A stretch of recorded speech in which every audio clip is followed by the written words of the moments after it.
Hello, everybody. We're starting to roll in here. We're going to get started in just a minute. Hello, Dee, Erica, Kezia, Linda, Pamela, Rika, Sarah.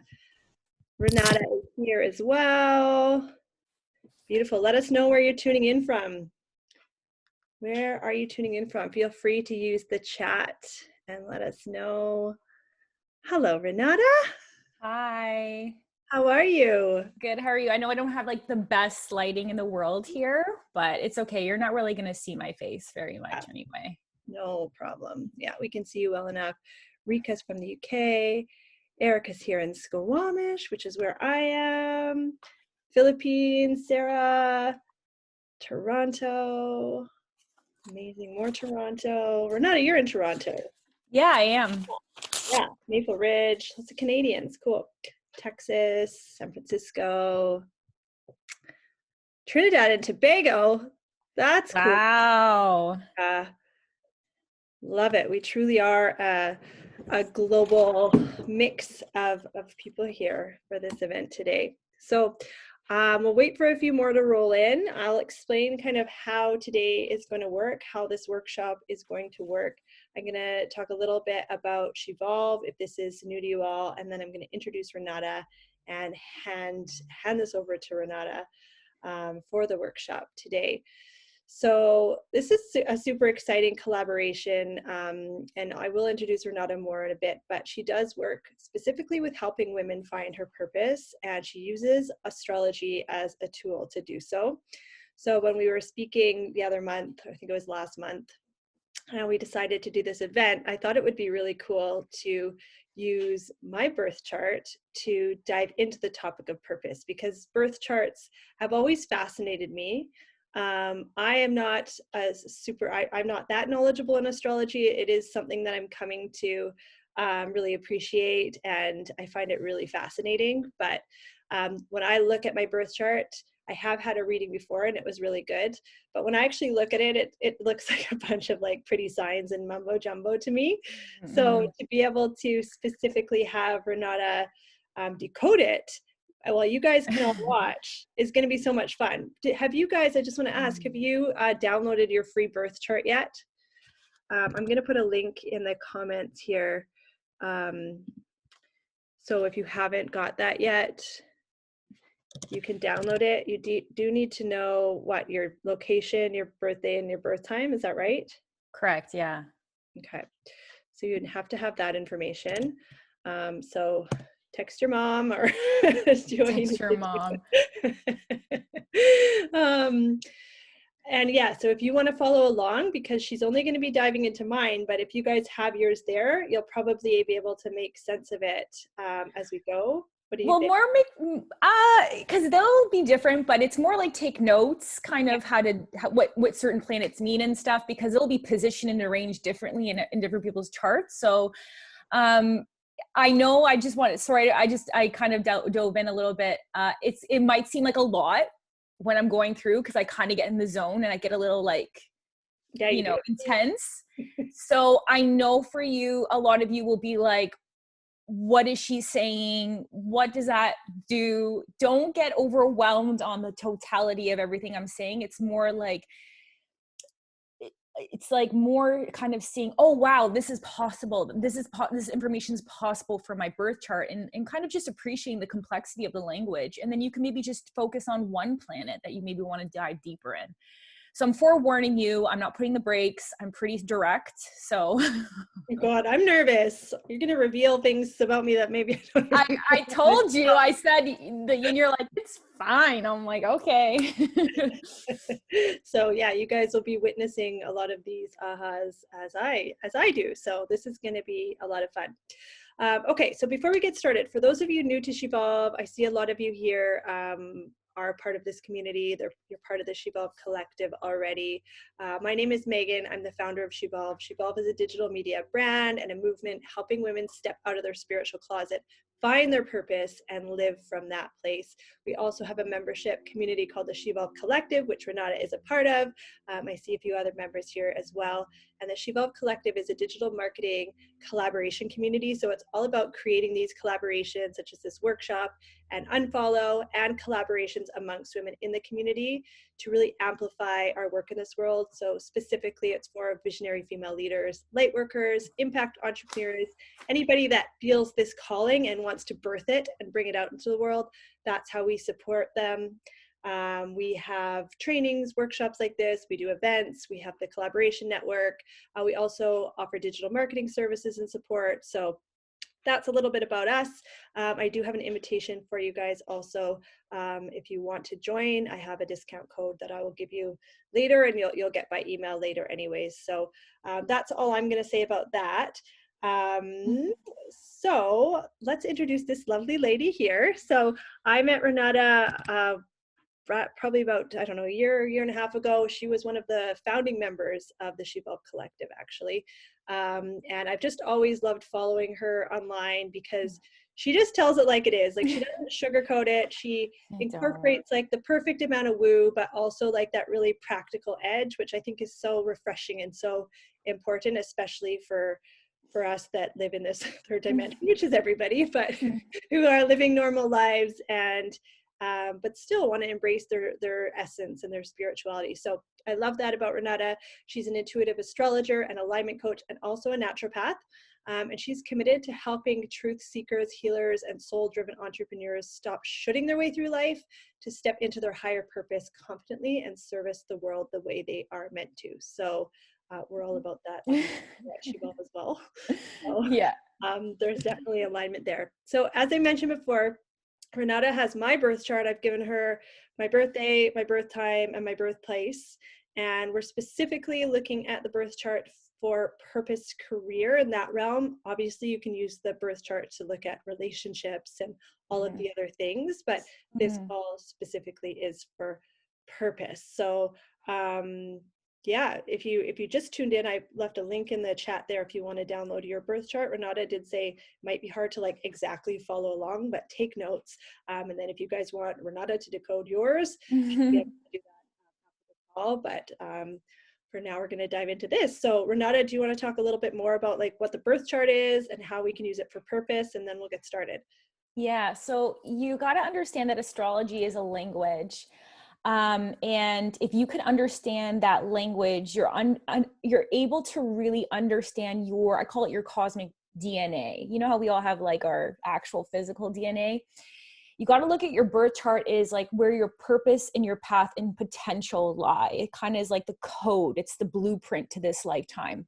And it's not like, oh, because there's these certain positions, it's just going to happen without you doing anything, right? But I look at it as a really effective tool to really understand yourself better, to understand your hidden gifts so that you can leverage that and successfully live out your purpose the way you're designed. Because a lot of us are, what I've seen from reading people's birth charts, they're not all the time, but most people come to me and it's like, when I tell them their birth chart, they're like, yeah, that totally resonates.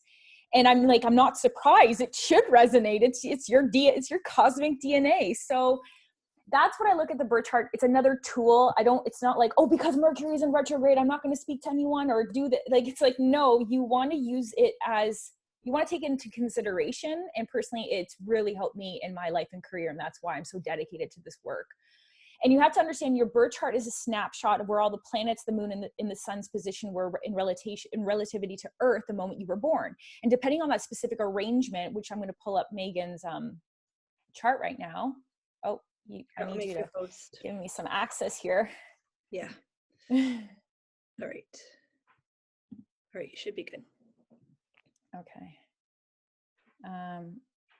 So depending on, just before we begin, your birthday, November 10th, 1984, 3:17 p.m. Vancouver. Yeah. Okay, perfect. So see, this is a snapshot of this Earth's in the middle. So it's a snapshot of where all the planets, the moon and the sun were at the position of Megan's birth. And, you know, astrology is not, it can be overwhelming at first. I get that. I remember like years ago when I looked at this, I was like, what in the world is this? And for example, I want to break down a couple of things. You see, this chart is broken up into 12 slices of a pie. Okay. And every slice represents a different area of your life. Okay. Every little symbol here, little glyphs here, represent either the planet, it's the moon, or it's the sun. And that represents a type of energy that will be expressed. Okay. So each slice of the pie is a different area of your life, different area and theme of your life. Every symbol represents a type of energy, which that planet or moon or sun represents. I'm going to say moon and sun kind of fall into planets. Okay. So when I say that, they kind of all collapse into one category. And depending on what zodiac sign that the planet falls into, see, the zodiac signs are the outer edge. Like here's Aries and Taurus and Gemini, depending on what sign that planet is in. So here the moon is in Gemini, because you read it like this. Pluto's in Scorpio. Will determine how that energy will be expressed. So the planet is a type of energy. Depending on what sign it is, depends on the energy that's going to be expressed. And depending on the position in one of these 12 houses will determine what area in life that will be expressed. Okay. And, I've learned from a lot of different astrologers over the years, but I really like I have a personal relationship. I know that might sound a little woo, but that's why I say intuitive astrology. Like it's not textbook, my approach, even though I'm going to be teaching a very basic ways of decoding your chart, but you want to not look at like, okay, the 10th house means this, and then Jupiter's here, it means this. It's like, you need to understand how these energies merge and blend. It's like the art of astrology. Okay. And I know all the relationship of the planets, what they mean in their even Greek mythology compartment. So they can kind of help you understand better what they mean versus just trying to memorize something. So now that we kind of know the basics of that chart, and all these lines here are how the different planets communicate with each other, and they're called aspects. So even if you're like, oh, my sun's in Leo, well, depending on what relationship it has with another planet, depending on what position it's in, what house it's in, will affect that. That's why when people are like, well, I'm a Leo and you're a Leo, we're not the same. It's like, well, yeah, because our birth charts are very different. How that energy is expressed will be very different. And when I'm going to be sharing some things about Megan's chart too, I'm going to say, look, this can show up this way in your life. And depending on if you've had awareness or you heal this or you work through this, it'll either be still lingering in your space, or maybe it may be healed, or maybe you have a really good grasp on this challenge, etc. Are we good so far? Mm-hmm. Okay. Yeah, I'm excited. And I see that I have nothing like going on in the bottom, like right quadrant of my... Yeah, don't worry about that. It doesn't mean anything. Everyone's like, oh my God, I don't have any planets there. It's like, sometimes you don't want planets in certain positions. So, so first of all, I always draw first to the basic elements and the modes of someone's chart, because it represents their overall kind of nature in general. So even though Megan her sun is in Scorpio is a fixed water sign. She's predominantly fire. Her element is fire. And it's interesting because, back in the day when you were like, I'm a Scorpio, I was like, yeah, I just don't see that. And so overall, her element is fire. Fire is like the passion. It's the confidence. It's like the, it's like the energy and motion. Earth is more like grounded, practical. I need to be rooted, structured. Air is very intellectual, and water is our emotions and our feelings. And, we understand the world through our senses. And, you're pretty well balanced, but you are predominantly fire. Fire rules you, the element. And the modes represent different actions. So cardinal signs, all 12 of the zodiac signs fall into either a cardinal, fixed, or mutable mode. Mode is energy, how the energy plays out. Cardinals are the initiators. They're really good at like getting all their energy and starting something. They're like, oh, I want to start. They have the energy to put everything, all their eggs in one basket, to push something off the ground. However, they burn out once they do that. Fixed energy is more like very stubborn or determined in their process. So the cardinal got it started. The fixed type of mode is like, you know what? I'm going to carry this out. They're going to be very fixated and focused. Mutable is more like, okay, this shit hit a wall. Like we need to change things up. So it comes in when we need to adapt, or we need to maybe take things to a next level or move. So you're pretty much mutable energy, meaning like you're an adapter. You're that person that could come in and be like, no, we got to do this thing here. We got to do this thing here. Even though you still have cardinal and fixed, we all have these elements for most part. I've seen very rare people have like 0 fixed. And I was like, oh man, you need someone to like hold your hand, or else you won't accomplish shit. And they're just like, yeah, I can't carry like the goal. So when I share this to people, I say, look, you want to use those modes, especially in your career or business. If you know you're that person who's really good at changing or starting things, and your fixed energies may be lower on the totem pole, understand that you might need like structure or accountability to keep you on your path, right? Or if you're really fixed or mutable, you need someone to help you get started. So these are just the overall things that you can carry out into even your relationships too, but I use this in my business. Like my cardinal energy is garbage. I can endure and I can adapt, but pressing play sometimes it's like the worst for me. So that's just something to consideration. These are just basics. And sometimes people get all lost in astrology when they don't even appreciate the simple basics on how to work with your chart, because it offers you so much goodness. I want to start by talking about the most 3, I think, the cores to your personality. I call them your trilogy. It's your rising, your moon, and your sun sign. And your rising sign sits right here at 9 o'clock. So let's just imagine this is a clock right now. It sits at 9 o'clock. Okay. Here it rules it's at the cusp of the first house. See that there's a little number 1, number 2, number 3. And for Megan, so your rising sign represents where the sun rose over on the horizon the moment you were born, what zodiac it was going over. And it determines actually a big part of your destiny, your rising sign. And even though we have our sun sign, which is it's about our ego, it's about our will, it's about our personality, our rising sign actually we can relate to more than our sun sign. And our rising is like the social personality. It's the mask we wear. It's how we assert ourselves. It is how we initiate. It's how we, our knee-jerk reactions.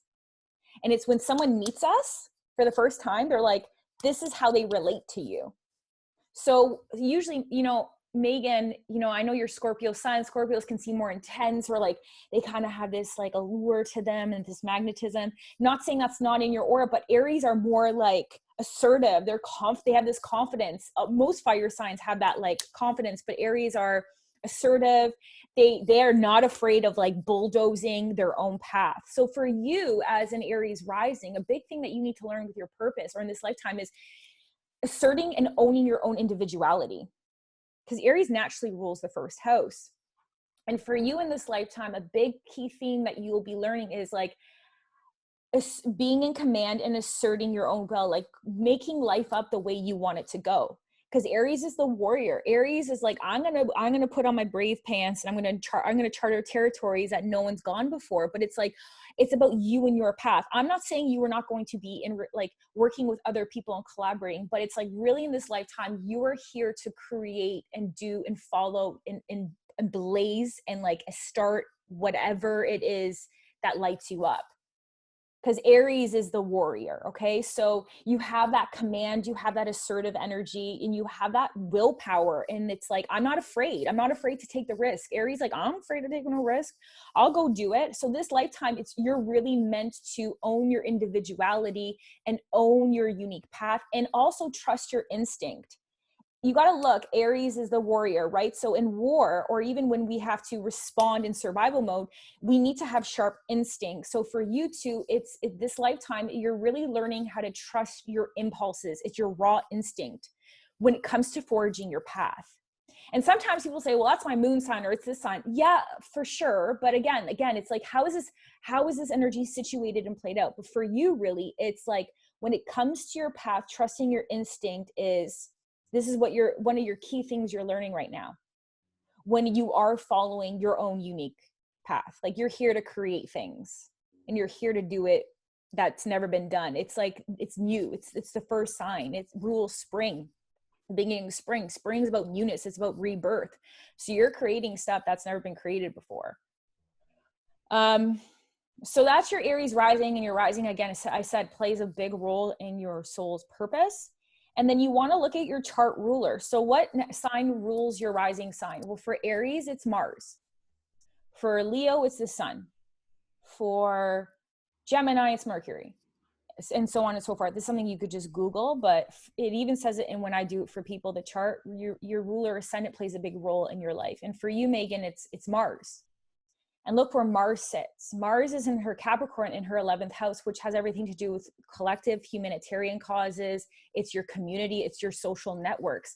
So here again, you're learning in this lifetime to own your individuality, to trust your instincts, to blaze that path, to charter uncharted territories, and know that you have like all the resources to do it. But a big focus too of that purpose and expression will be in your community and for humanitarian causes. Okay. And it's like, how can you better the collective as a whole, which is interesting because when I saw your chart, I was like, it's kind of what she's doing with She Evolved. So it's like you have Mars again. I'll get to that later, but really a big thing for you is like where that individual bringing that warrior-like energy is it's to the betterment of humanity in the collective. Okay. That's pretty much She Evolved. Yeah, so living my purpose. Sweet. Okay. Well, we're not done yet. We just scratched dear. one component of the purpose, but even just little things like this in your chart can give you a lot of things.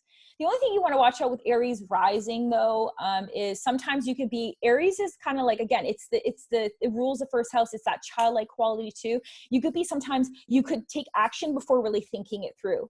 Like you'll figure it out, but sometimes you'll just take action without being like, shit, I really didn't cross the T's and dot the I's. So Aries can get really excited. Again, it's cardinal. It likes to start things. It likes to put all its energy to start, but sometimes it's like, oh, damn, now we're at the top of the mountain. We ran out of food and water. Now what? So just be careful. Sometimes it's important to trust your instincts. You have to still tamper that fire with some practicality, because sometimes you could just act on what you want to do like now, and it could be impulsive. It also depends on the rest of your chart plays, but we'll get to that. Another big important aspect too of your chart. So let's go to your moon. Your moon represents your instinct. It's like your inner self. It's like, who are you when it's like people closest to you will see this aspect. Your moon is like your inner self. It's your emotions. It's how you process and deal with your emotions. And Megan's moon sits in her second house, which has everything to do with money, our personal values, and it's like our own self-worth. So for you, your moon is in Gemini, and Geminis are like they're the chatty Cathys of the zodiac. So typically for you, a few things. And the moon also represents your emotional security. So for you, it's like how you feel might fluctuate based on like your finances too, because it rules finances. So sometimes you could be like, I'm doing good. Oh my God, I'm freaking. And it could not even do with actually what's the number in the bank account, but it's just your perception of that. Also, the way you make money or earn money can fluctuate throughout your life. The different ways that you can earn money fluctuate because the moon changes. The moon changes every day. It's in a different phase, right? So that's why I say you want to understand like the actual natures of the planet, because it helps you understand astrology so much better. You're also one to want to talk out your emotions versus feel your emotions. Like you could be like, I'm angry, I'm sad, but you will talk it out or try to logically process it, because Geminis are they're intellectual versus like feel the emotion. I'm not saying that you never do that, but it's like typically you're one, when you're dealing with emotional stuff, you will talk it out versus feel it out. That makes sense. I'm not saying you're not intuitive, but it's like when it comes to your own personal emotions. Also the moon, it's like you like to be very you're very curious. So your instinct too is like you're very like, you like to learn, you like to engage with different people. Like being mentally stimulated too is like super important for you. Like you like to engage in mental pursuits with people. And but typically you can laugh off, like, so you can just be like, yeah, whatever, it's not a big deal. Cause like Geminis are like, whatever, they're fun, they're like easygoing, social. You are very social. So like you like to connect with people. That's your inner instinct. But again, when it comes to the emotional side, one thing to watch out for is actually sometimes going into the emotion versus just trying to process it logically. Is that resonating? Totally. That's been, Okay. a big, no, that's been a big thing, like, that I've worked with people before, is like feeling the feelings instead of just noticing them and really processing them. So that makes sense. And the whole social thing and the fluctuations and that, Yeah. nailing And it. even because how you best earn your money, it plays out in several different houses. We want to look at the 8th house. We want to look at maybe where your midheaven lies. But for you, really, your second house is ruled by half Taurus. You want to look at, like, some people are like, well, it depends on what the cusp is. And I'm like, well, you can't erase you have to look at the chart and all the moving parts in totality. So for you, you're half Taurus, half Gemini. And the way I see you best earning money, or the way, is through some type of form of communication. Gemini rules communication. Again, any type of you communicating, using intellect, sharing knowledge, sharing information. And Taurus is business. Taurus rules money. It rules business. It's finances. So, and then when we blend that with your midheaven, it pretty much sums up what you're doing. But we'll get to your midheaven shortly. But I want to still hang out here for a second, because as you can see here, so your moon's your inner emotion. It helps you really learn too how you are. Like my moon is in Pisces, for example, and I'm like super sensitive. I'm a Leo rising, Leo sun. So a lot of people, like when I'm like telling people, I'm like, they're like, how are you today? I'm like, I'm dying. Like I'm like having a panic attack. And I laugh and they're just like, haha, Renata's just being a dramatic Leo. But I'm like, no, like I'm actually like having a panic attack. I just like had that Leo smiling face, but I'm like dying on the inside. And it really helped me understand that I'm very sensitive and that I need so much alone time with the position of my moon in Pisces, because I absorb everything and I sometimes can't decipher what's mine and someone else's. And it really gave me a lot of insight. But for you, it's like, and I can get really moody for no reason because I'm picking up on everything. And for you, Megan, more, it's like, okay, when I'm blocked, it's good for you to talk out your emotions, but it's also important to process them. If you could, I'm just going to stay here because this is important. This little thing here, it looks like a key. This is Chiron. Chiron is known as the wounded healer and the wounded warrior. Chiron represents our deepest insecurities, but it's also where our deepest healing gifts lie. And when I say healing gifts, I'm not saying now everyone open up a healing store, healing, like, what's it called? Healing business. It's just in general, because we're all here to heal one another. Doesn't matter what you actually do for a living. Okay. Purpose isn't collapse with career. Let's just get that straight. Purpose is like you coming here to fulfill your soul contract as a soul. It's not how much money you make. It's not what your job is. It's not how big your house is. Okay. It's a moment to moment phenomenon. So Chiron is like, we have like 1,000, like pick an insecurity off my insecurity shelf. Like we have so many, but these are like our deepest ones. It's the ones that are just always the little gremlins in the back being like, hey, Megan, are you going to do that? And you're like, screw you. So because Megan's Chiron is in Gemini, it's like Megan might have wounds in her self-expression. It's her wounds in how she might second guess her thoughts or her truth. So growing up, it could have been like, or, she might've been afraid to share certain ideas. You might've overthought things you said. You might've been like, ooh, is that good enough? Or I don't know enough. Usually it results of, I don't have enough information. Oh, I don't know enough. I got to search for more information versus just sharing what I want to share. So it's like blocks in sharing your truth, or feeling like what you have to say is not good enough, or your ideas aren't good enough. So there's some blockage in communication fears. Okay. Can you just, Renata, Dee just asked if you could point out the key again, please. If you could point out Chiron. It's right here. Bottom left corner. Yeah. So because our Chiron's in Gemini, it's a second house too, you have to factor in second house stuff. So you have a deep insecurity with your truth. So even if, Megan, you are sharing something, it could be so subconscious. I have the same Chiron, not in the same house, but same one. Like I will be like, I'll share it and it's gotten better over the years, but there's still like a sliver of like, oh, was that too much? Or is like, oh, do I want, even if it's like the silliest thing. So, it's working with your Chiron is a gift, because for you in one element, because it's in Gemini, it's like, because when you share your ideas and truth, it's not about having all the right answers or having enough information. It's about when you like, I guess, unapologetically share your ideas and you're vulnerable to share your truth. Number one, you heal that blockage of the throat chakra in whatever ways you want to do that. You can do chakra healing, what you name it. Like, I'm not going to tell you how to heal that specifically. That's a personal thing.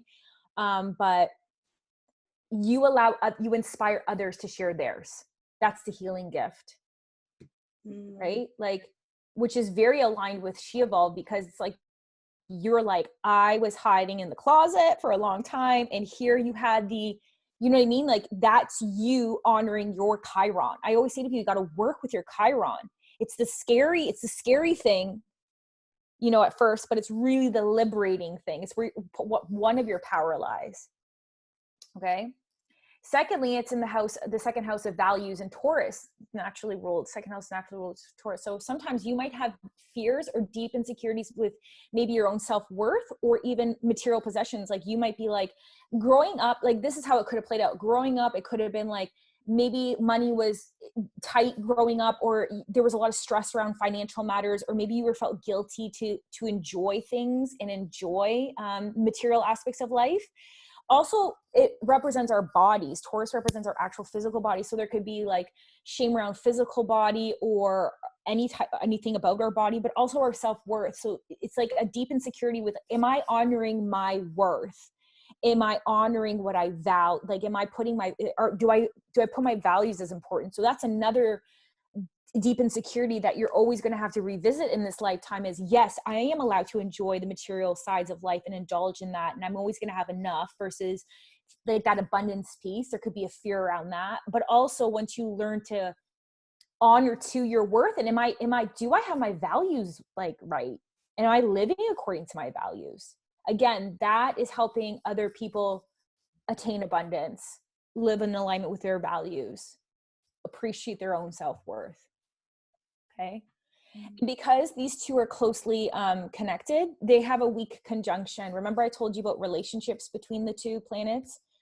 These two have a weak conjunction. So Megan, you might also have a deep insecurity with, because the moon represents our feminine aspect, there could be maybe a blockage of like expressing your femininity. Not saying that you don't, but maybe there's like a learning how to, you know, navigate that relationship again. Or maybe there could have been some wounds with your mother or like a female authority growing up, in terms of like what it means to be a woman, how to express being a woman, even like your emotions, like, do you know what I mean? So there's a lot of you learning to like own your feminine power. Again, I was like laughing when I saw this in a good way, because I'm like, this is her She Evolved, like, right? Like sisterhood, feminine leadership and stuff. So it's like embracing the feminine, dealing with like maybe any blocks or wounds to us, like owning our feminine energies, etc. So again, a lot of people overlook Chiron, and I always say when you work with your Chiron, it can really help you out in this lifetime, because it's usually shit you try to avoid that you can't avoid. Does everybody have a Chiron? Because Dee can't find hers in the chart. Is it always in the chart somewhere? Always in the chart. Might be like overlapping something, or yeah. Or it just depends on, I don't know what program you Zoom downloaded. in, Dee. I don't know what program you downloaded, but yeah, it should be there somewhere. Okay, I'm going to keep moving along. Now let's go over to the 7th house, because Megan has a party in the 7th house. So you can see 7th house represents your What's in a house party? It's the house of partnerships and relationships. And why this is really important for you, because in your career, relationships are huge. And it's not just partnerships intimately, it's partnerships in general, how I look at this house. But yeah, your intimate partnerships it's like, sure, it represents all type business, marriage, that kind of stuff. 11th house is more friends and your social network, but this definitely encapsulates any business partnerships. So your sun is in the 7th house. I mean, so meaning your sun is where you shine in this lifetime, where your personality and where your ego and like a big, like where you show up and really learn about who you are as a person. So for you, it's your partnerships, right? And yours is half ruled by Libra and Scorpio. That is interesting. So For you, number one, let's go through a couple things. We all know our sun sign, or sun signs, which you read in the paper. It's like, oh, I'm, you know, in your horoscopes. And for you, you're Scorpio. So you can be, you know, you're all about seeing through the bullshit. You like to dig deep. You like to you like to know what's going on beneath the surface. You might be a little bit more reserved though on your end. You're extremely determined, intense. Scorpios, some signs, like, you know, I don't know about you, but I find like some signs, depending who you talk to, everyone get like, there's certain signs that people have a bad rap about. And you got to understand everybody, all signs have their gone right, gone wrong qualities, right? So that's something that we forget in astrology, that we might have a bad experience with a Leo or a Gemini, but like, sorry, like we could all be in our good or bad of what that sign. I just want to make a note of that. So yeah, sun and Scorpios, you're like the detectives. You're very fascinated with psychology. You like to understand like what's hidden, and you have that very like, you know, Scorpios naturally sit in the 8th house. So you're all about the occult, or the things that are hidden, or the taboo topics of life, right? Like you don't mind to go there. You're like, yeah, I was born for this. So here you have Pluto in your house of partnership. Pluto represents our power, but it can also represent our trauma and where we transform. Your Pluto's in Scorpio, it's home sign. And for you, where you get your power from is through personal transformation. Like when I say our power, I mean like, I don't even know how to put that into tangible words. I don't mean like your energy. I mean, it's like where you get your everyone relates to power differently. It's more like your will, your ability to like rise from the ashes. It's like your own personal power. I know I'm doing a terrible job explaining that, but I don't even know how to put that into words. I always fumble there. But it's where you get your personal power from. And Megan, you get your personal power. It's like you'll go through transformation, meaning through going through endings and beginnings. So it's like destruction, and you're like, oh my God, my life's falling apart. And then you're born again, and you're like, oh my God, I feel resilient. It's like where we gain our power and resiliency. And through you, it's through transformation and uncovering and understanding what truth is. Because Pluto and Scorpio are about truth, hidden truths, our own truths. And it's also merging what we think of as our shadow into our, like, bringing it to light and healing that aspect. But for you though, it could be in your relationships, because with Pluto, there could be a lot of transformations in the way that you relate to people, in your personal relationships, and your own relationships will go through transformation. They will have to in order to survive this lifetime.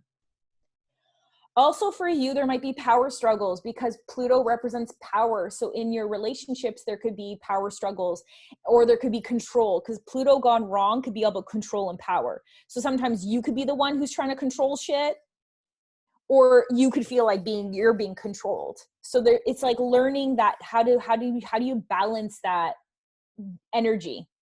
Okay. Does Pluto rule A types? A types? Is A type of Pluto gone wrong? No, well, it depends what sign Pluto's in. But Pluto and Scorpio, it's just intense. It's not A type. It's more about being in control. Yeah. Because Pluto is all about control, but Pluto and Scorpio is about power. So it's like, I want to be in control, or trying to control. And it's not because we're bad people. It's just like, it's our instinct to be like, I'm not letting you control me. I want to create my own autonomy, and like, don't you dare tell me what to do. Mm-hmm. So there could be power struggle sometimes. You know, everyone wants to be like, nope, I want to call the shots. But your relationships will go through some types of transformations, like births and redeaths, meaning there'll be a lot of endings and beginnings in your relationships, but even in your own personal relationships, like in order for them to, again, survive, I don't say survive, but grow or evolve, like it, maybe transformation in terms of like how you guys agree to relate to one another, or what you make a priority, or your communication. But we have a Saturn here too. Saturn represents our karma, our success-ish. It represents restrictions and our challenges and limitations. But you have to understand, Saturn's kind of like, look, if you do what I want you to do, and you do it the way it's designed, and you check the boxes, you will reap rewards. So Saturn gets a bad rap too, because people are like, oh, Saturn, it creates restrictions and challenges. And Saturn's like, yeah, well, just do what I say and you'll get the reward. You'll get the payoff. You having Saturn in Scorpio, number one, makes you, again, Saturn naturally sits in the 10th house of career. So it makes you, Saturn mixed with Scorpio is like intense and ambitious. And like when you have your mindset on something, you are like laser focused and you will like stop at no cost to get what you want. That could be like Saturn, and you have like emotional resiliency like no other when it's like when you go after something. You're like, I'm getting my damn goal. I don't give a shit. I will do whatever it takes. So you're very ambitious and you're very like, you can get intense. In your relationships though, because Saturn sits in the 7th house, you might be attracted to maybe more responsible and loyal and people that are more like responsible and have integrity and are very grounded. Maybe an older type too, because Saturn represents the father. So like an older partner. I'm not saying they have to be like 1,000 years older, just like an older, more like they want someone who's mature and like you can count on them. They're responsible. For you too, though, because Saturn sits here, you might feel the need to be responsible in your relationships, meaning like you might feel like responsible or like you always got to be not managing people, but you're very loyal and like you have integrity and you're very committed and people can count on you, but you might feel like you have to be responsible for everyone. It could be overwhelming sometimes because you're just like, it's just kind of your nature to be like the responsible one, to make sure everyone's okay and everything's together, you know? But Scorpio and Saturn makes you very like, damn, you want to get what you want to get. Like, it's like nothing is going to stop you. You will go to the underworld and back to figure shit out. Cause that's Scorpio is the underworld. So that's great. But just in your relationships, you might also feel because your Saturn's in conjunction with your sun. You naturally have a very responsible personality. Like people can count on you. You want to do the right thing. Always, you don't take shortcuts. But it also could create a blockage sometimes. And again, the self-expression piece, because your sun naturally was ruled by Leo in the 5th house, which rules self-expression. So again, sometimes you might feel restricted or blocked in the way you self-express, you know, and Saturn's there to kind of be a pain in the ass, but it's like, it's going to make you such a great, like to really share your ideas, because again, Saturn creates those restrictions and delays so we can master something. It's the zodiac taskmaster. So I know it can be annoying for you at first, but it's like forcing you to learn this lesson or whatever, or deal with this, but like you will be very good at it. It's usually later on, but throughout our lifetime, we get better at it. We usually have that like 30-year crisis when Saturn, it's called our Saturn return. Saturn comes back to its home position every 30 years. So if around 29, 30, you thought you were having an existential crisis, you could blame that on Saturn if you weren't on your karmic path, because Saturn's about karma. So it's going to be like, oh, you're not following your purpose. I'm going to make sure shit falls apart so you can get back on track. Oh, interesting. I just have a couple of questions about the chart that you have for me. Did you use Astrology Cafe? Because the charts that they pulled are a little bit different. No, I have time passages. It's the software I use. Okay, so you've got like a fancy software. So I guess the free ones are going to be a basic version of this, but yeah. I'm pretty sure the Chiron's in there though. Does anyone see Chiron? If not, you could just pull up a different one. It's not a big deal. Like you're going to have to look it up anyway, because it won't be the same as Megan's. Other free ones too. So yeah, maybe if you're not seeing this, it may be a free app, but okay, astro.com. Okay, so there's some other ones if you want to try another version. Okay, cool. If we go to here to Megan's Mercury in the 8th house, your Mercury is like the way you think, communicate. We're in Mercury retrograde right now. It's the way what you're interested intellectually. So her Mercury is in the 8th house, but it's in Sagittarius. Your Mercury is in the 8th house, Sagittarius, and Sagittarius is like the zodiac optimist. It is like the free thinker. It wants to travel. It wants to be the teacher. Sagittarius is all about looking at the glass half full.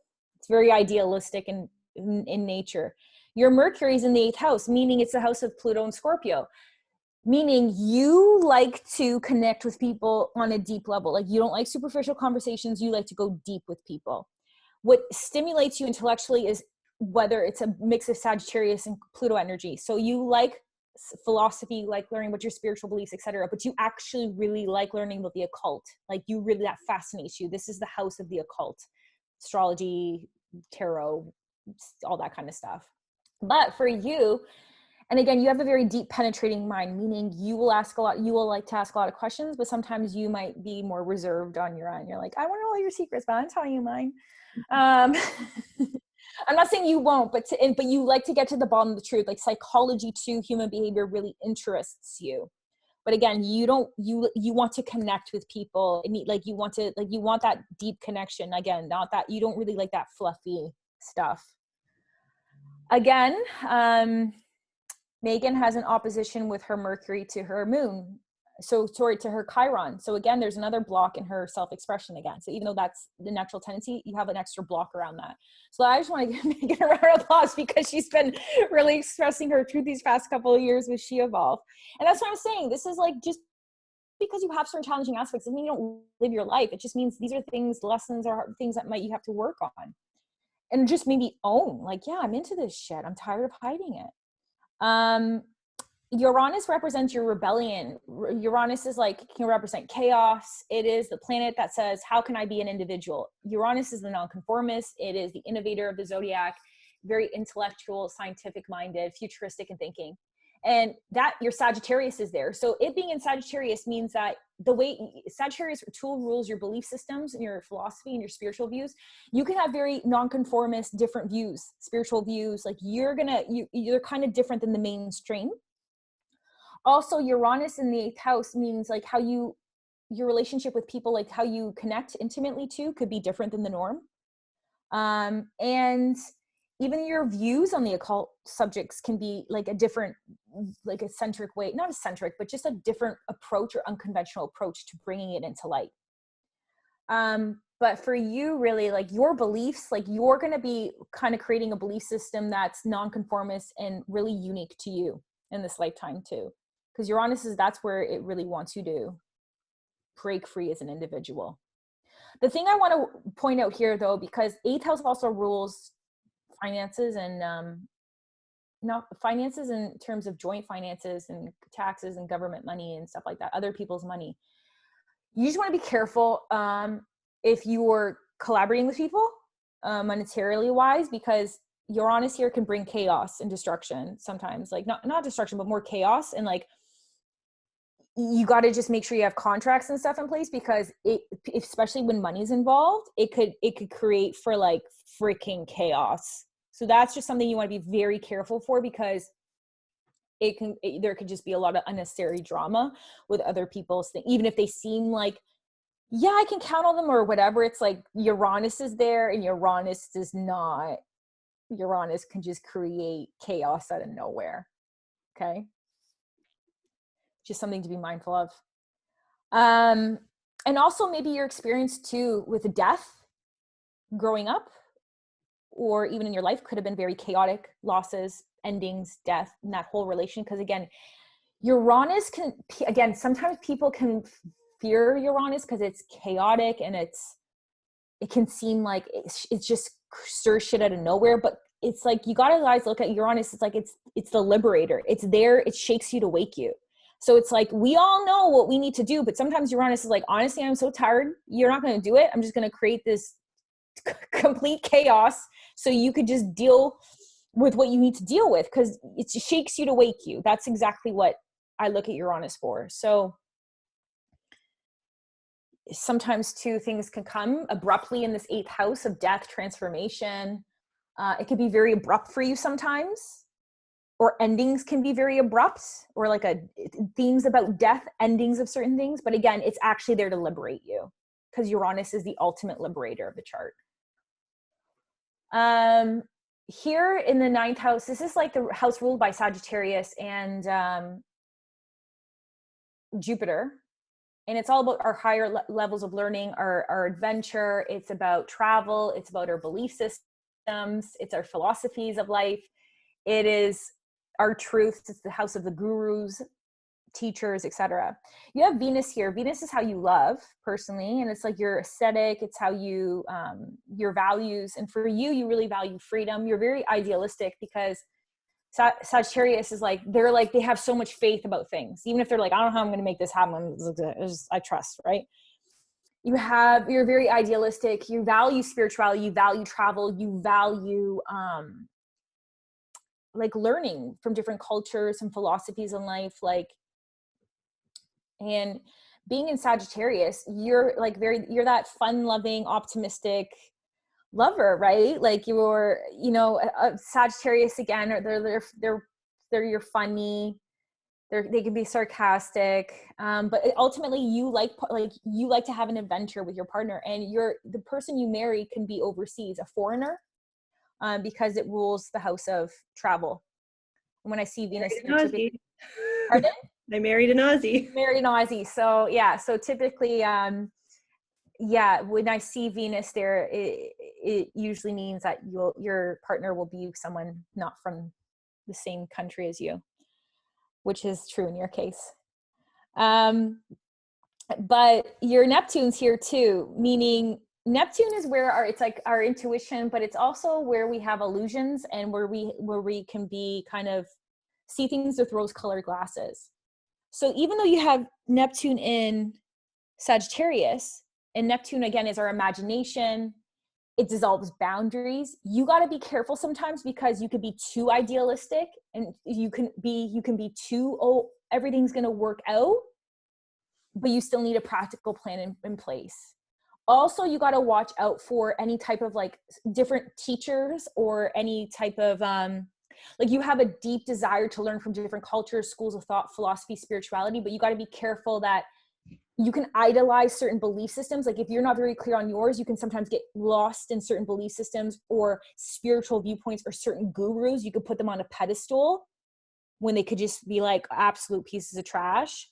So you have to just be careful because wherever Neptune is, it's like where our imagination lies and our intuition. So you have a very keen, sharp intuition, because Sagittarius, all signs are intuitive in their own different form. And I know everyone's like, no, the water signs are the most intuitive.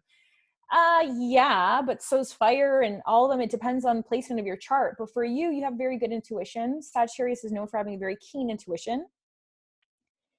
But yeah, I just want to say that be very careful on any type of guru or teacher that you learn from. You got to be very careful because some of them aren't, you see the best when it's like they might just be full of fluff. Yeah, you're like, yeah, it makes sense. I've learned that lesson. Yep.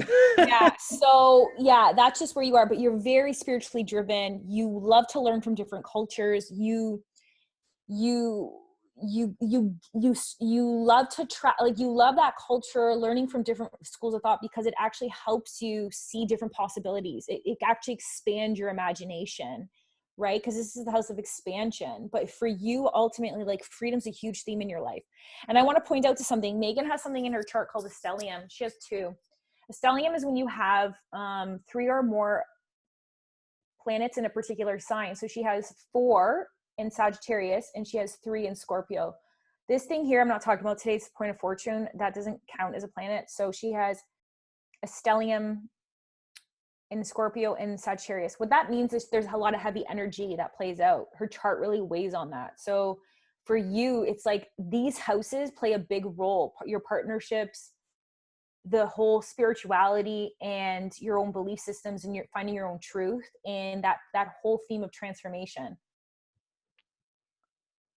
If we hop on over here, we're almost done the chart, but we hop over here to the 10th. This is the 10th house, and it's known as the midheaven. And the midheaven is like kind of your public image. It's like your reputation. It's like your career accolades. It's like how people see you in the public eye, or where you're meant to go. It's not the job you're meant to have. It's like literally your career advancements, achievements. And for Megan, her 10th house is ruled by Capricorn. And again, some people don't know how to tie in astrology to 2020. Like they'll be like, oh, well, that means Megan needs to work in the government because Capricorn represents the government or whatever. And it's like, no, you want to look at the energy of that sign. So for her, it's like, what's Capricorn? It is like, she is like hardworking. She is like a boss. She's like, I want to be CEO. I want to manage the team. She wants structure. Structure is very important for you in your career, stability and security. Because Capricorn's like, I'm building, but damn right, I'm going to have that security. Right. And it's like success is more for you. It's like organization and doing the hard work. And you like to be in charge. So I don't care what you do, but it has to be some type of the career energy while you blend other components of your chart. Like you blend your Chiron gifts, you blend your, you know what I mean? Like your other aspects, your Saturn, Scorpio. So she has an intense and ambitious, she's ambitious and I mean, very focused on her goals. So it's something for you where you're boss. You cannot be taking orders from somebody else. It's not a government job necessarily, but it's where you call the shots. You have structure and there's stability in that career. And it's where it's like you managing your own team. And it's interesting because she has Jupiter here. Jupiter represents kind of, I say Jupiter is part of your manifestation style. It's like how you attract good luck and fortune, but it could also Jupiter could go wrong too. Just like all the signs go right, gone wrong, planets go right, go wrong. But because it's very close to her midheaven, I would say it's Jupiter is conjunct, a weak conjunction to her midheaven, meaning she has very good luck in her career. She attracts really good opportunities and good luck, but only through hard work. Megan can't just like say, I'm going to do this and it's going to happen. Like she's going to do it, but she's going to get it by doing the work because it's in Capricorn. But also, because Jupiter is in here, Megan would be very well because Jupiter represents the 9th house of spiritual beliefs, spiritual teachings, being a teacher. By her sharing her information, being a teacher, sharing her personal wisdom and insights in her career. And you're like laughing. Well, you're on track. So I need to fall back to my type A ways. Hey, pardon? Maybe I need to just keep working harder and stop meditating and attracting things. No. You totally can, but meaning like I know like you're meditating, you're still like you're finding that balance because Capricorns have to find balance between self-care because Capricorn gone wrong could just burn out. Capricorn gone wrong is all about I need to like achieve, and then it burns out. Capricorn needs to balance the Cancer home energy with it saying, how do I nurture myself? Because the opposition is Cancer. So for you relaxing and doing your self-care is very actually important to balance that out, but also so you can actually be better at focusing in doing your goals. So you're on track. You're on track. Makes sense. Right here's your Mars. I told you how Mars is a big focal point of Megan's chart because it rules her ascendant. And for your Mars represents your drive, your energy, your ambition, your passion. And for you, it's like the 11th house has everything to do with the collective. It's like your friends, your social networks, your community, any system, the internet, any type of systems, nervous systems. But for you, you're really driven and passionate to like lead and be like a warrior in this kind of area in your life. But for you particularly, it's like you have a lot of passion, desire to like do good in the betterment of society.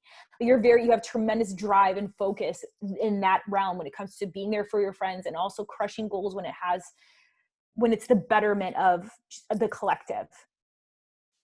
But it's in Capricorn, meaning your energy again is very calculated. Capricorn is very like, I'm gonna do the work, I'm gonna do the way it's designed. So it's very, reserved and practical and like calculated in its approach, which is good. Because if it was an Aries, it'd just be like burnout, but you'd be really driven and combative, but it's good. It's a good actually position for Mars. It's more like it could help you. It gives you that sustainability. And the last part I want to talk about your chart here, it's these little horseshoe elements. It's called your lunar nodes, and your lunar nodes play a big role in your destiny. Your lunar nodes have everything to do with your north. It's where the moon, the lunar node. So the north node and the south node was where your moon was when you were born. The north node represents your destiny. It's like kind of the opportunities and the hidden gifts and talents you're supposed to uncover when you take on the attributes of the north node. And your south node is like your karma. It's like your past life. It's the residue that your soul brought over. It's what you've already mastered and achieved in the past life. And while you can weave what you've learned and mastered in the past life, the tendency is we tend to kind of go back into our self node qualities, which can keep us in self-defeating tendencies where we're constantly reliving our karma, or it keeps us from our true fulfillment, from living out our destiny. So for Megan, her north node is in Taurus. And Taurus has so her north node is in the second house and in Taurus, right? So we want to look at the placement of the house plus the sign it's in. So it's in its home sign. Taurus naturally sits in the second house. So Megan, you're supposed to work on these attributes, certain attributes, because they're going to help you uncover your hidden gifts and talents in this lifetime when you act from your north node. Because being in Taurus energy, it's all about you using your resources this lifetime. Your past lifetime, you were using other people's resources. Now it's about you cultivating your own worth and resources. So working on these areas can help you uncover hidden gifts and talents. Number one, taking one step at a time. Awareness of what your personal values are. A sense of self-worth. Patience. Awareness of what your boundaries are. Honoring your expressed needs with others. Enjoying and engaging your five senses. Taurus is a very sensual sign. It likes to process things through smell, touch, taste, feel, and hear. Developing gratitude. Awareness of nurturing from Mother Earth. So any grounding exercises or being one with nature. Forgiveness and persistence. So these are the attributes you want to develop because they're going to help you uncover hidden gifts and talents and for you to live out your destiny. And then next is your self node. So your self node is the tendencies you want to reduce or leave behind so they can make your life a little bit more enjoyable and you can reach your true fulfillment. And your self node is in Scorpio. So it's working to reduce these can help you fulfill your north node, which is working to reduce attraction to any crisis situations, over concern with other people's business or trying to make sure taking care of everybody else. Impatience, inappropriate intensity. Intensity is a good, but inappropriate intensity, you got to watch out for it. Any judgmental tendencies, because Scorpio's gone wrong, could be like jealous or obsessive compulsive. Preoccupation with the psychological motivations of others, so always trying to figure people out. Resistance to cooperating with what others want, that creates a power struggle. Destroying something in order to eliminate only one part. So completely being like, screw it. Even if you like everything, but it's that one thing that you could just, a system you could have fixed. And then obsessive compulsive tendencies. Because the trap you want to avoid with a north node, or like the Achilles heel you want to try to avoid with a north node in Taurus, is that I can only feel okay about myself when I get the validation of others. And the thing you got to learn is that when you live according to your own values and needs, it's like you will attract the right people who value you. But it's like your Achilles heel is like, well, until they validate me, then I'll do whatever I need to do to get that. Okay. And what's really important is that, you know, using your north node talents and stuff that you could build into your profession, you really excel in when you're in alignment with whatever you consider valuable in your work. So if you are honoring your values in your job, you will again be successful, because Taurus really like honors values. So again, in your career, it's like, am I acting on my values? Right? Sometimes we don't do that. A lot of people don't know even what they're clear on their values.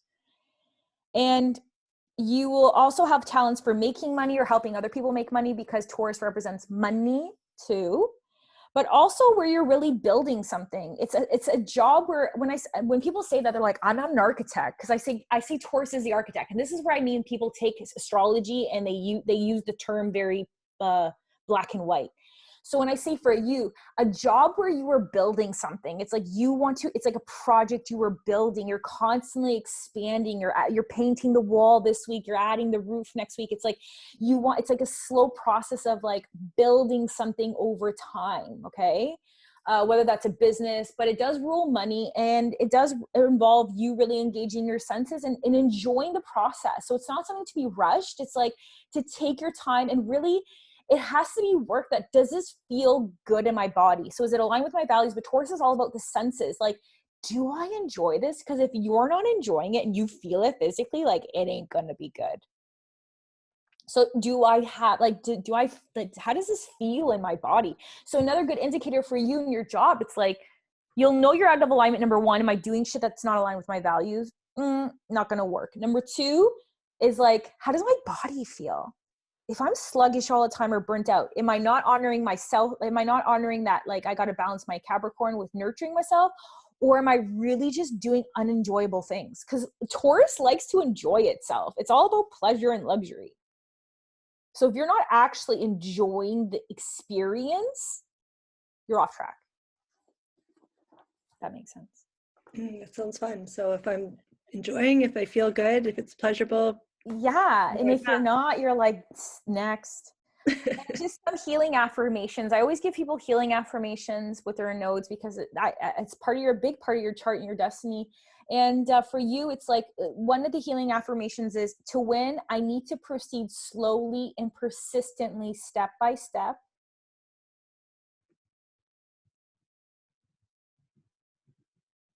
Slow is hard for an ambitious, goal-driven person. I know our charts, I say to people, it's like it's a paradox. We're a walking paradox. Like, we're actually a walking paradox. So it's interesting. It's a really interesting energy to balance. When I live by my own values, I feel good about myself.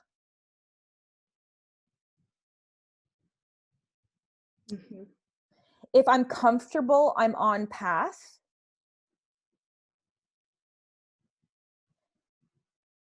And what others think of me is none of my business. Good one.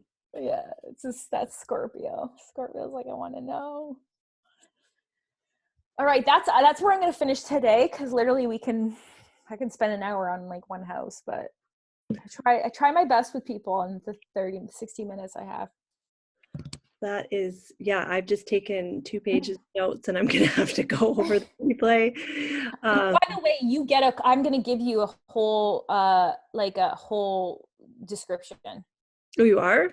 Yeah. Oh, yeah. Okay, perfect. Yeah. That's what everyone gets. So they get the generic description. I just go over and kind of put that into words, because you can read it up online. And most of the people are like, look, I've bought my chart. I still have no idea what the hell this means.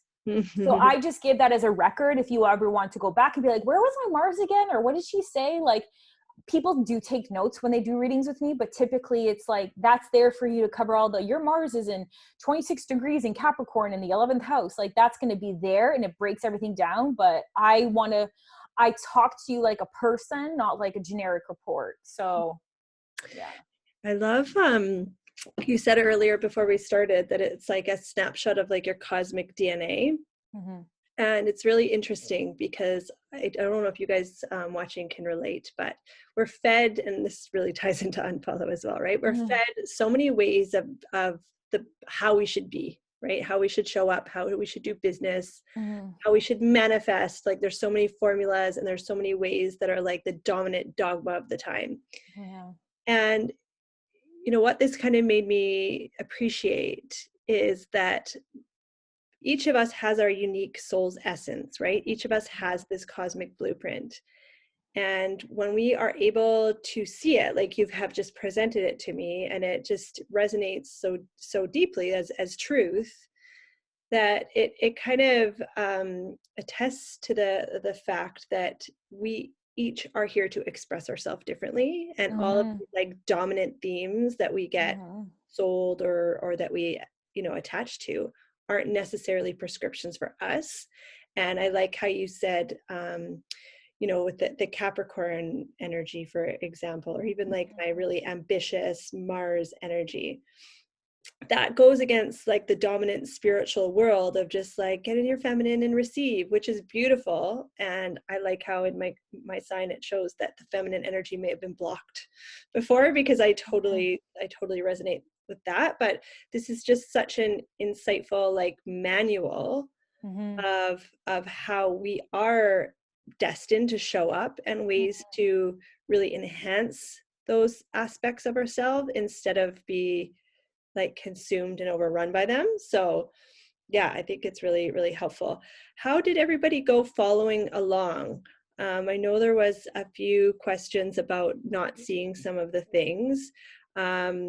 I mean, I was the one, it was my chart and it was hard to follow along to some degree because there was just so much there. So I'm definitely going to be going back and reading through this. And I will be sending out the replay. I'll email that out to everybody.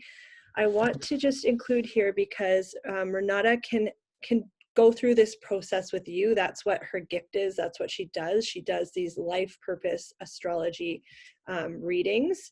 So I'm going to leave a link here if you want Renata to actually do one of these with you. And I know that you have a special offer too. Want to talk a little bit about what the readings are and what the so the life purpose readings is basically everything in the script for today. So it's like how to best express your purpose and hidden gifts this lifetime. So I basically walk you through what I did with Megan, but for your own personal chart, and you get that 30-page interpretation, you get your own chart, and then you have me explain. You can ask questions too. So it involves that interactive process. So you walk away like knowing like, okay, what's my manifestation style? What's my best career? How would I best earn my money? What are my deepest insecurities? What are my healing gifts? What is like my destiny? What's my past life karma? And with that included in the 60-minute reading, I'm giving everyone a bonus. So if you do want to book a reading with me today, not today, like right now, but if you choose to, I'm offering a She Evolve promo. So for anyone that signs up and books a 60-minute reading and gets like the 1 hour with me plus your chart and interpretation, you also get a free solar return chart. So your birth chart never changes, but your solar return chart is like a yearly report from birthday to birthday, kind of telling you the themes or the challenges or the really positive aspects you're going to experience over from one birthday to the next. So it's like, I call it your yearly astrological guide. And I'm telling you, it's like creepy accurate. So that's about a 30-page report that you get for free, which is $55 value, just the report. If you do want to book the life purpose reading with me as like a thank you gift for attending today and to support you with this year, because I know a lot of people are like, what's in store for me? So remember, your birth chart never changes, but your solar return is a yearly report about the themes and challenges and positive things that you're likely to experience. And if you can get that by using the promo code She Evolve. Yeah, and there's an email coming out as well. Well, you may already have it actually, that has these links and the discount code for that. And it's my birthday's coming up in a month, as you decoded there. And I think a soul return is a really great thing to do, just to have that additional insight. Yeah. You want to speak? I know you've got a mastermind coming up. Did you want to speak about that quickly as well? And I can leave a link.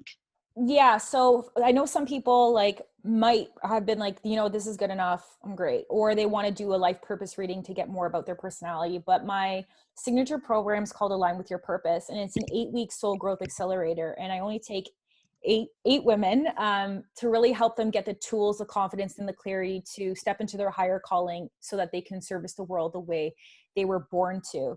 So Megan popped the link down there. I'm going to be opening the doors officially in a couple of weeks. But if you do get on the VIP list now, you get first notifications when the doors open and the first chance to apply. If you're that person that's like, I know I'm meant for more, I got shit in my space, I'm so worried about what everyone else is going to say, you keep shooting through, nothing's changing, and you're like, I need the support, I need the guidance, and I need the confidence to do what I was born to do. So that's really the program for you, and you could read more about that. But it's for the people who are like, okay, I like, it's time. Like, it's time. But you got those blocks in your space like we all did at that point, but that program really helps you step into your purpose with confidence. Amazing. Beautiful. Okay. So there we have it, you guys. I think we're all probably left with a lot of like, how, like, you probably want more insight. I could imagine that that was an interesting thing to witness, somebody else's, deep dive into their soul DNA. So reach out to Renata. I'll also leave your Instagram account here. I did want to give you all a special invitation as well for those of you that are tuned in or watching the replay that either have an online business, either you have something set up, maybe you are a healer, maybe you are a coach, maybe you're a practitioner, or if you feel something like your purpose is moving and you're birthing something, I do want to extend the invitation to you into the She Evolve Collective. Renata, like I said, is a member of the She Evolve Collective. There are a few also on the call today. And really what it is, it's a community where we support you in bringing your call into some form of way to create a business or to reach others online. We specifically work with visionary female leaders, online entrepreneurs who are spiritual, who are purpose-based, and we have a collaboration network for you all to co-create with each other. It's a really bustling, fun, energetic space with a lot of entrepreneurs, right from people who are just starting out to who are already landing book deals and speaking on stages. We do trainings, workshops. You have opportunities to create for us, kind of like Renata is right now, kind of like the Women in the Unfollow Summit. So there's lots there to support you. We also have digital marketing services. So if you're at that stage in your business where you want to build a website or try Facebook ads or build your sales funnel, we can support with all that, really amplifying your work into the world. So I'll leave a link here to the She Evolve Collective. There's a discount code that's available for the next, I think I made it active till Friday. So you can use that. Which code says, oh, the code's not found. Oh, Erica. Hold on, I did it. Hold on, I got it. Let me just, I'm fixing that right now. I see. I'm fixing it. Okay, good. Let me just do that for you. Hold Okay, Renata's on. fixing it. So that will be working. The discount that I code there, right, that I put down there is for the She Evolve Collective, not for Renata, but she'll be making the She Evolve code for her astrology. She and then VOLVE, correct? Yep. She Evolve. Yeah, okay. Let me just, okay. I did that wrong. It'll be active. It'll be ready. And if not, we'll send you an email with another one. It should be working right. It should be working right now. Okay, Erica, try again and let us know if it's working now. What else can I say? Other events coming up. We have, what do we have? We've got a pop-up breath journey experience happening in our Facebook community on November 20th.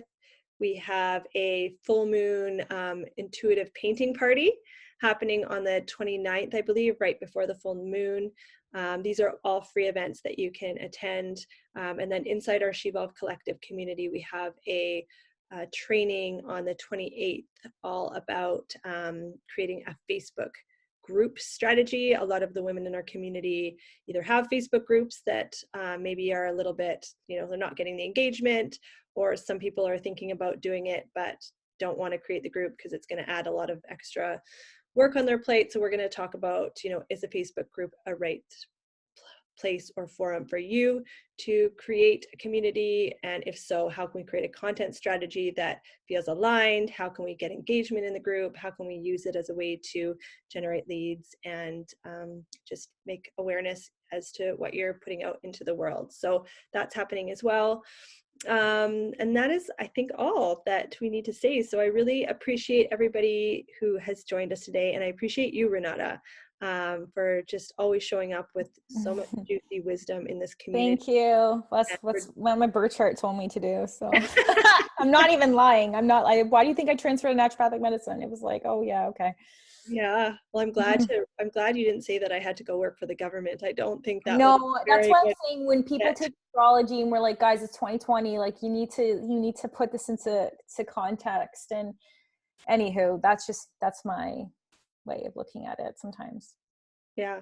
Well, it's nice because black and white doesn't. It's not how astrology works. Yeah. Yeah, it's a fascinating world out there. All right, I'm going to love you and leave you all. Replay will be coming out. Email with all the links will be coming out. So yeah, have a beautiful day. Hope to see you inside. Thank you for everyone joining, and thank you for having me, Megan. Okay, bye guys. Bye. Yay, it worked. Good. Erica said it worked. Okay, perfect. All right, bye everyone.